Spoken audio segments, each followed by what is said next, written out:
Okay, so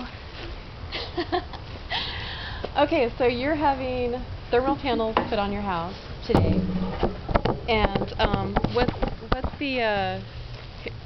the benefit of this? Well, they're solar panels just for solar hot water heaters today, and so that we can get free hot water from the sun. It'll do all of our heating of all of our water for washing dishes and taking baths and showers. Will it be just as hot as water coming out of a tank, or just a tank? Yeah, it'll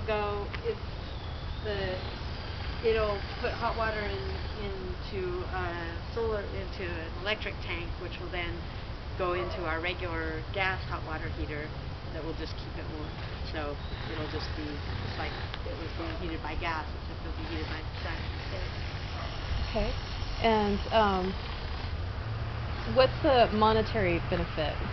Is there a monetary benefit? Yeah, it should.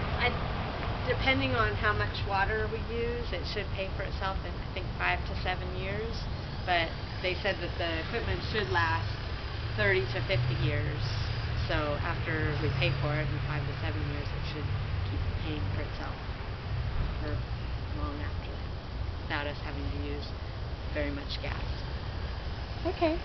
Is there anything else you'd like to say about it? I don't think so. Okay, cool. We're excited. Thank you.